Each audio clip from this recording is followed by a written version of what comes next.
और पता चल रहा है कौन सा सीरीज पैरेलल है? क्यों, कौन सा सीरीज पैरेलल पता लग रहा है? दो, जो भी दो कैपेसिटर ट्रेन की डब्बे की तरह जुड़े हुए हैं, एक हाथ जुड़ा हुआ है, सिंपल सी बात है। तो अगर दो कैपेसिटर का एक हाथ जुड़ा है और उसके बीच में कोई तीसरा हाथ नहीं आ रहा तो वो सीरीज है। दो कैपेसिटर का एक हाथ जुड़ा है, अगर दो कैपेसिटर का एक हाथ जुड़ गया और बीच में कोई तीसरा हाथ नहीं आ रहा तो सीरीज हो गया। दो कैपेसिटर के दोनों हाथ जुड़ गए तो पैरेलल। ये अब बताओ कौन सा लग रहा है? हाँ, क्योंकि इन दोनों का एक एक हाथ तो जुड़ गया, यहाँ पे जुड़ गया, बीच में और कोई हाथ नहीं है, बाकी दोनों हाथ कहीं भी जा रहे हो कोई फर्क नहीं पड़ रहा। ये सीरीज हो गए एक हाथ जोड़ने से। सीरीज में लगाओ क्या फॉर्मूला होता है? इन दोनों का लगाओगे तो 1/, सीरीज वाला फॉर्मूला 1/, करके 1/2 माइक्रो प्लस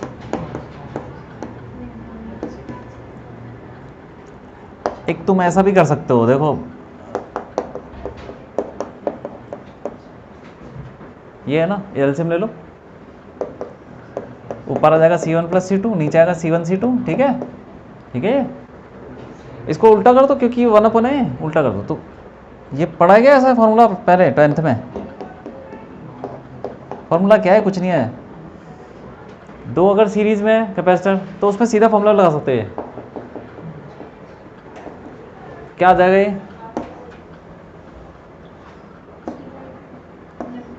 6 माइक्रो, 3 + 1 4/6 माइक्रो। इसको उल्टा कर दो तो क्या आ जाएगा? 6 माइक्रो बाय 4 1.5 माइक्रो, सही है कि नहीं? 1.5 माइक्रो। तो इसका कितना आया? 1.5 माइक्रो। इसका मतलब इन दोनों को हटा के मैं क्या लगा दूं? 1.5 लगा दूं। फिर वो 1.5 इसके साथ पैरेलल में लगाओ, क्योंकि अगर मैं इसको हटा दूं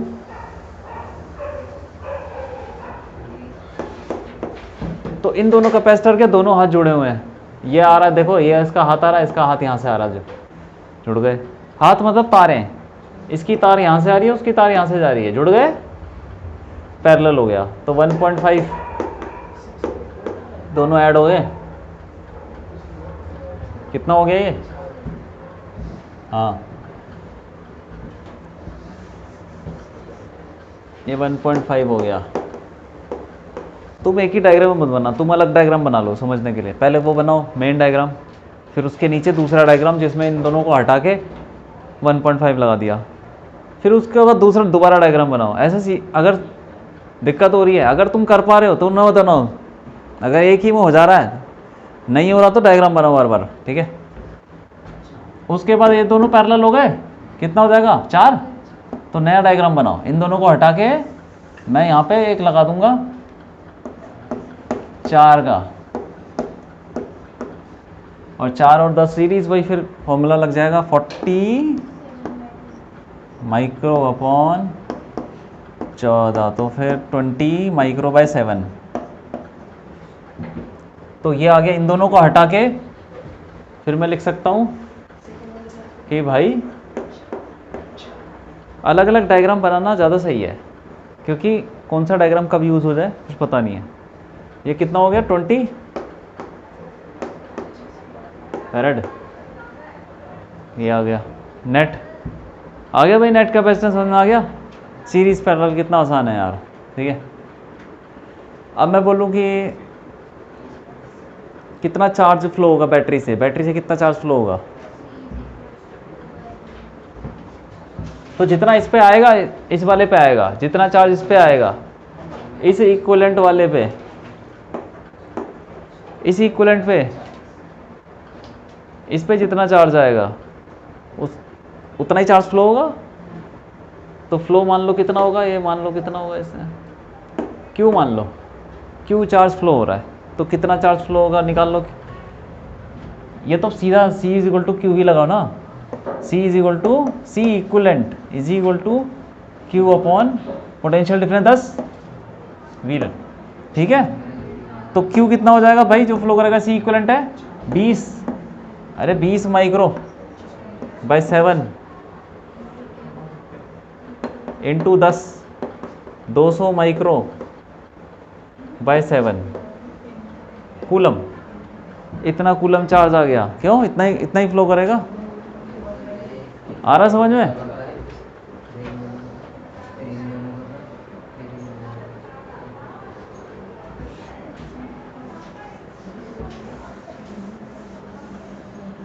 अब अगर हम बोले कि बताओ कितनी एनर्जी स्टोर होगी सिस्टम में, एनर्जी कितनी स्टोर होगी? एनर्जी स्टोर्ड इन सिस्टम बोले तो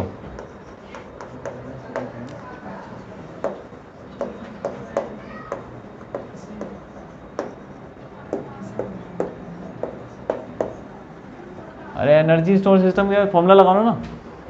इस पे जितनी एनर्जी होगी वही सारी एनर्जी, क्योंकि ये इक्विवेलेंट है। जो एनर्जी ये स्टोर करेगा वो सारी की सारी एनर्जी उन सब पे फैली होगी। ठीक है, इक्विवेलेंट सर्किट का फायदा ये होता है, जल्दी हो जाता है। अब तुम क्या कि वो कितने थे? 4 कैपेसिटर थे, हर एक पे निकालोगे अलग अलग तो टाइम लग जाएगा। तो क्या करो, एनर्जी निकालनी है तो सबका इक्विवेलेंट निकाल दो। इस पे जो एनर्जी होगी वही चारों का लेके बैठा हुआ है वो, जैसे समझ लो। ठीक है, इक्विवेलेंट का मतलब ये हुआ कि जैसे 4 टंकी है तो चारों को मिला के एक बड़ी टंकी बना ली यार, उसने कुछ नहीं। कैपेसिटर यही है। तो फिर इस पे जो एनर्जी होगी वो निकाल लो, क्योंकि यही सिस्टम का इक्विवेलेंट सर्किट है। तो W क्या हो जाएगा? Half CV²। तो हाफ इंटू C कितना? ये रहा 220 माइक्रो बाय 7 इंटू 10 का स्क्वायर 100, ये कट गया 10,000 माइक्रो बाय 7, ये जूल। ठीक है, हाँ समझ में आ रहा है? बहुत सिंपल चीज़ें हैं, कुछ भी नहीं है, धीरे धीरे समझो। सीरीज पैरेलल लगाना है, कुछ भी नहीं करना। अब यहाँ पे तो ये हो गया, ठीक है। अब आगे बढ़ते हैं। इससे पहले वाला सर्किट बनाता हूँ मैं। ठीक है, पहले वाला अब तुम समझ जाओ।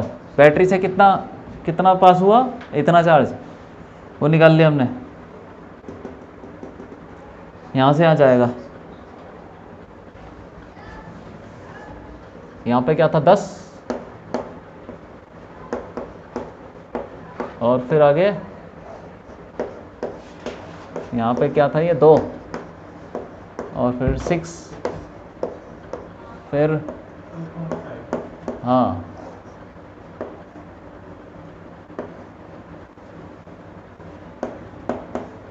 2.5 माइक्रोफैरेड। ठीक है, ये हो गया। अब यहाँ से तो चार्ज गया Q, तो इस पे कितना होगा? इस पे बताओ कितना जाएगा? हैं? इसके ये लिख ली, ये सब जो भी है लिख लो ना। क्यों भाई? निकाल लोगे पक्का? निकाल लिया तो घर जाके कर लेना पूरा। लिख लिया, हटा दूँ उसको? ठीक है, तो कुछ नहीं है यार, इक्विवेलेंट सर्किट। हाँ ये छोड़ दो। हाँ कितना होगा चार्ज इसके ऊपर? हैं? इतना ही? इतना होगा? कितना होगा? कैसे? ये 10 पे। अब हम सब पे निकाल रहे हैं चार्ज, धीरे धीरे सब पे निकाल रहे हैं। कितना होगा? 100। कैसे?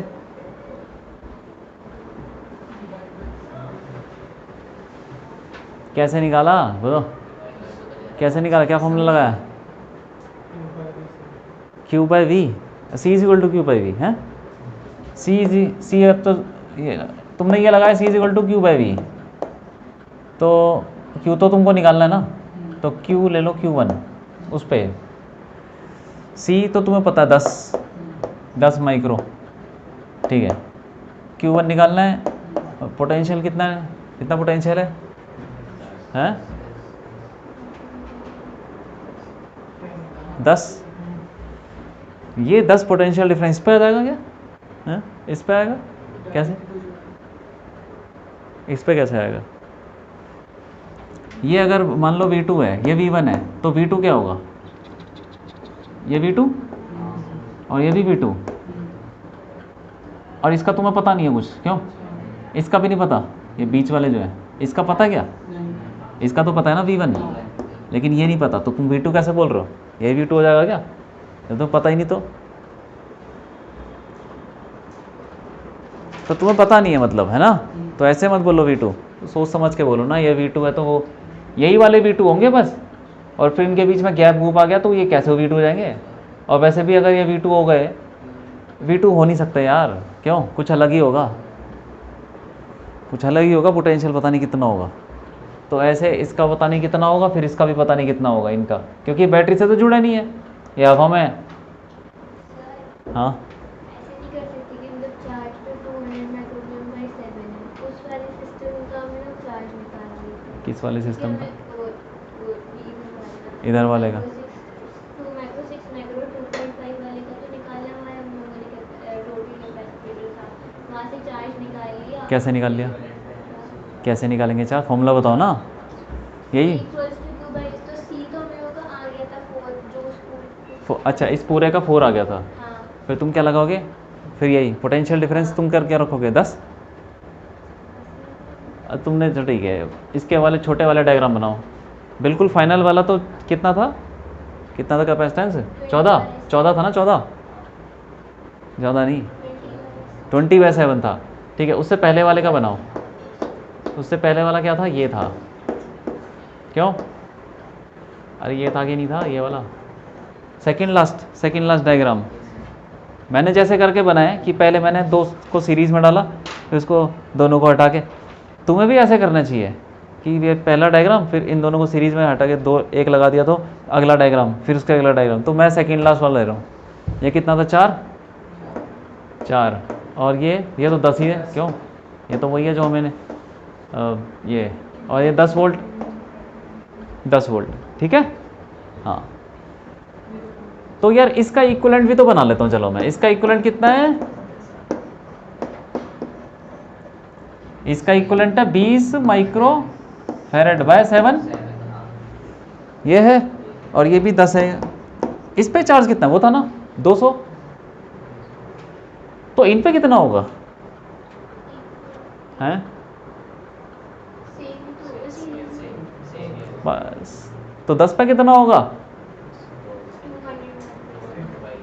अरे यार ये तो हमने डेरिवेशन में किया है, ये दोनों सीरीज है, इन दोनों पे चार्ज क्या होगा? सेम, इन दोनों पे सेम होगा, और वो सेम कितना होगा? वो इसके इक्विवेलेंट जो आएगा उस पे जो चार्ज होगा वही चार्ज। डेरिवेशन में ये किया था ना, इसका जो भी इक्विवेलेंट आया था उस पर भी तो चार्ज उतना रहेगा यार। अरे भैया यहाँ से चार्ज गया है, यहाँ से गया चार्ज, कितना गया? Q गया, जो हमने निकाला Q, तो कहाँ जाएगा वो? 10 पे भी जाएगा, 4 पे भी जाएगा, दोनों पे सेम जाएगा, और इसके इक्विवेलेंट पे भी उतना ही जाएगा, क्योंकि बैटरी उतना ही तो फ्लो कराएगी अभी भी, इक्विवेलेंट सर्किट में भी उतना ही फ्लो होगा Q चार्ज, तो इस पे Q जाएगा, उन दोनों पे भी Q जाएगा। सीरीज में चार्ज सेम रहता है और उनके इक्विवेलेंट पे भी चार्ज सेम रहता है, तभी तो उसको इक्विवेलेंट बोलते हैं, नहीं तो कुछ कौन ना बोलते। इक्विवेलेंट का मतलब ये है कि जो पहले चार्ज था वो भी चार्ज उतना ही रहेगा, फ्लो। बैटरी से इतना चार्ज गया तो उसमें भी इतना चार्ज आएगा, ये सेम चार्ज रहेगा दोनों पे, समझ में आया? 10 पे कितना चार्ज हो गया? 10 पे कितना हो गया? बस, तो charge on 10 micro farad is equal to Q, ये जो निकाला इज इक्वल टू कितना? 200 micro coulomb by 7, 10 micro farad पे उतना चार्ज है। ये जो 4 है, 4 तो इक्विवेलेंट है उस, अब वो ओरिजिनल कौन था? ओरिजिनल ये 4 थे, इन पे निकालना है, लेकिन हम इनकी मदद से निकाल सकते हैं, इक्विवेलेंट सर्किट बना के, कुछ उसके फॉर्मूले लगा के, ठीक है कि नहीं? 4 पे भी उतना ही चार्ज है, समझ में आया? हाँ ठीक है। अब हमें निकालना है, चलो 2.5 वाले पे निकालते हैं। 2.5 वाले पे कितना चार्ज होगा? अच्छा तुम सब कुछ एक बार तुम चार्ज निकल गया ना, इस पर पोटेंशियल भी निकालते हैं। अभी तुम बोल रहे थे ना इस पर 10 ले लो, अभी पोटेंशियल निकाल लेते हैं। पोटेंशियल निकालो, पोटेंशियल डिफरेंस ऑन 10 वाला फॉर्मूला लगाओ ना सीधा, ये इसको C1 नाम दे दो यार, C1 C2 C3, या फिर ये ले लो C3 C4 C2 C1 C2 C3 ऐसे ले लिया, ठीक है। तो इस पे भी चार्ज क्या बोलेंगे, Q1 Q2 Q3 ऐसे बोलेंगे। तो पोटेंशियल चार्ज ऑन ऐसे बोलो तुम क्या, C1 चार्ज ऑन C1, ये आ गया। Potential on C1, potential difference मतलब याद रखना, पोटेंशियल का मतलब पोटेंशियल डिफरेंस बोल रहा हूँ। C1 कितना हो जाएगा, फॉर्मूला लगाओ ना ये, क्यों तो ऐसे लगा सकते हैं C1 is equal to Q1 bye, अरे V1 ले लो ना उसको, ये तुम हटाई दो, ये V1 छोड़ो उसको, ये तो समझाने के लिए लिख रहा था, ठीक है। V1 is the potential difference on C1, V2 is potential difference on C2, ऐसे करके ले रहे हैं। तो ये इक्वेशन, ताकि कंफ्यूजन ना हो ना, बार बार C is equal to Q by V, तुम भूल जाओगे कौन सा Q कौन सा C, इसीलिए लिख रहे, ठीक है। C1 की वैल्यू कितनी है 10, अच्छा V निकालना ना V1, तो V1 is equal to Q1 upon, तो Q1 कितना है, हाँ 200 है, 200 माइक्रो कूलम बाय 7, और C1 कितना है भाई 10 माइक्रो फेरेड, अच्छा हटाओ, माइक्रो कट गया, एक जीरो कट गया, 20/7, 20/7 वोल्ट, 20/7 वोल्ट आ गया। तो लगभग कितना 2 पॉइंट समथिंग, 2.8, 2.8, हाँ जो भी है, ठीक है। तो देखो 2.8 वोल्ट है। अब इस पे निकालना है हमको, इस पे कहानी क्लियर हो गई, सब कुछ आ गया। तुम उस पर एनर्जी भी निकाल सकते हो, कितनी एनर्जी इसमें गई, हाफ CV²।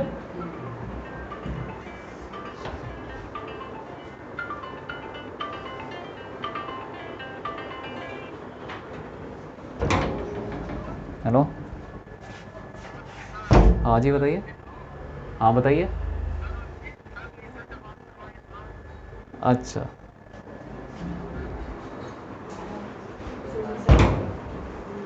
ये लो भाई, तुम्हारे घर से फोन है।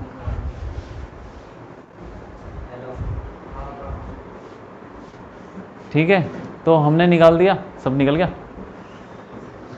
इस पे निकालना है, इस पे निकालना है, वही चार्ज। और एक बार अगर चार्ज निकल गया, सब कुछ निकल जाएगा ना, क्योंकि C equal to Q by V से V निकल जाएगा, एनर्जी के लिए हाफ CV² वो लग जाएगा, ठीक है। ये तो अब इस पे निकालते हैं, C तो पता है, कुछ भी निकल जाए, चार्ज निकाल लो तो V फिर बदल जाए। चार्ज कैसे निकलेगा, अब बताओ, सोचो चार्ज कैसे निकलेगा, क्या हो गया, अच्छा ठीक है।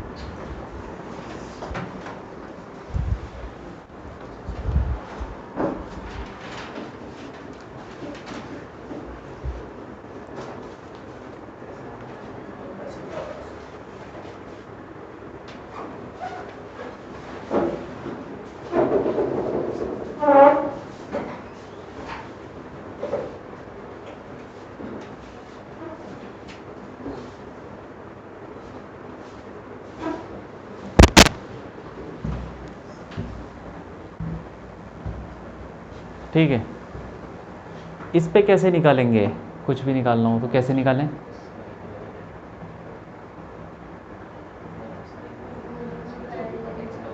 अच्छा ठीक है, इधर आ जाओ, इधर आ जाओ। देखो ये क्वेश्चन ज़्यादा बड़ा है ही नहीं, सीख जाओगे ना तो जल्दी करने लग जाओगे। यहाँ पे पोटेंशियल कितना था, कितना था पोटेंशियल इस पे, ये निकाला तो है 20/7 वोल्ट। इस पे कितना होगा, सीरीज में हमने क्या पढ़ा है कि पोटेंशियल क्या हो जाता है, डिवाइड हो जाता है, 400 सेम रहता है पोटेंशियल। तो 10 वोल्ट जो है वो थोड़ा इसमें थोड़ा उसमें होगा, इसमें तो 20/7 हो गया, उसमें बाकी बचा हुआ उसमें हो गया 10 माइनस 20/7, तो कितना हो गया ये 70 50 50/7। इसके ऊपर पोटेंशियल आ गया, इसके ऊपर पोटेंशियल आया, तो ये किसका इक्विवेलेंट है, इसके नीचे और बनाता हूँ, देखो यार हटाओ उसको, ये किसका इक्विवेलेंट था? इससे पहले डायग्राम बनाओ। वो 6 और 2 का कितना था? 1 1.5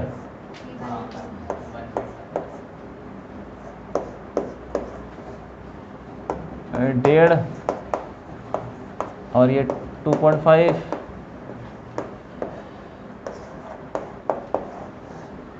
और ये कितना हो गया? 10। ठीक है, इसको करके ही तो 4 आया था। क्यों? तो ये किसका इक्विवेलेंट है? इन दोनों का। और ये दोनों किस में लगे होते हैं? पैरेलल में क्या सेम रहता है? पोटेंशियल। तो इसका मतलब इन दोनों पे पोटेंशियल डिफरेंस सेम रहेगा और इनके इक्विवेलेंट पे भी पोटेंशियल डिफरेंस वही रहेगा, सेम। याद है कि नहीं है ये सब? हाँ, तो इस पे जो पोटेंशियल डिफरेंस है वही पोटेंशियल डिफरेंस इनमें भी होगा। तो उस पर भी 50/7, इस पे आ गया सीधा 50/7 और उस पर भी 50/7 आ गया। ठीक है, तो अब ये 2.5 वाले पे तो सब निकल जाएगा। सी इस पे लगाओ तुम, C2 is equal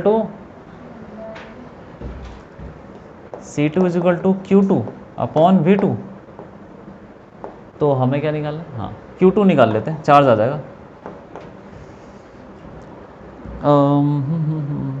Q2 is equal to C2 कितना है? 2.5 माइक्रो इंटू V2 कितना हो गया? 50/7। तो ये कितना हो गया? 125 माइक्रो बाय 7 कूलम। ठीक है, आ गया भाई? हाँ ठीक है। तुमको लंबा लग रहा है, ये लंबा है। शुरू में तुमको बड़ा लगेगा, लेकिन जब तुम प्रैक्टिस करने लग जाओगे ना जल्दी जल्दी हो जाएगा। तुम बोलोगे अच्छा सीरीज में चार्ज सेम, अच्छा वो पैरेलल है तो पोटेंशियल सेम। अब ऊपर वाले पे आ जाओ। ऊपर वाले का इन दोनों पे चार्ज रहेगा सेम रहेगा।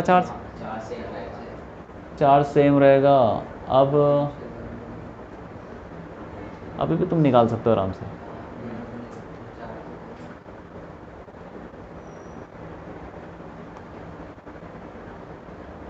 पोटेंशियल, अच्छा इस पे पोटेंशियल, इस पे भी तो कितना है? 50/7 1.5 वाले पे। लेकिन 1.5 किससे बना है? इन दोनों से। तो जो भी 1.5 वो 50/7 होगा वो थोड़ा थोड़ा यहाँ पे भी डिवाइड हो जाएगा। तो इसका कुछ क्या ले लो? V3 ले लो, चलो V3। अरे V4, तो V3 प्लस V4 कितना होगा? 50/7। क्योंकि जो 50/7 है वो डिवाइड होना पड़ेगा, क्योंकि जो ये वाला है कैपेसिटर वो इन दोनों से ही बना है भाई, इन दोनों का इक्विवेलेंट है। तो इन दोनों पे चार्ज तो सेम रहेगा, कुछ भी होगा जो भी होगा, लेकिन पोटेंशियल डिवाइड हो जाएगा। इन दोनों का जो इक्विवेलेंट आएगा उसका पोटेंशियल इन दोनों पे डिवाइड होना चाहिए। तो V3 plus V4 is equal to क्या है? हाँ, ये माइक्रो भी तो है ना? नहीं, ठीक है, D/7 है। ठीक है, अब तुम चार्ज कैसे निकालोगे? इक्वेशन लगा लो ना। C3 is equal to C3। अच्छा इस पे चार्ज निकाल लो यार, सिंपल सी कहानी है, ख़त्म बात। क्यों? कोई कुछ करने की ज़रूरत ही नहीं है। इस पे जो भी चार्ज होगा वो चार्ज इन दोनों पे ही होगा, क्योंकि ये इसका इक्विवेलेंट है यार। तो उस पे चार्ज निकाल लो 1.5 वाले पे, वो कितना होगा? 1.5। C is equal to Q by V। Q dash ले लो अपन। V कितना? 50/7 ऊपर चला गया, तो Q डैश आ गया। Q डैश का मतलब Q3 बोलो Q4 बोलो, एक ही बात है। ठीक है, Q3 Q4 सब बराबर है। और कितना? ये इंटू, हाँ कितना? 75/75 माइक्रो बाय 7 कूलम आ गया। सब पे चार्ज आ गया। सब पे चार्ज आ गया तो पोटेंशियल भी आ जाएगा, आगे सब पे हो गया। आए समझ में? बड़ा क्वेश्चन नहीं है, बड़ा तो मैं तुमको धीरे धीरे समझाने के लिए बनाया, बड़ा नहीं है। तो चार्ज और पोटेंशियल निकालना आ गया भाई। हाँ ठीक है। तो ये ऐसी चीज़ है ना, प्रैक्टिस करोगे तो तुम जल्दी जल्दी करने लग जाओगे। ये बात है।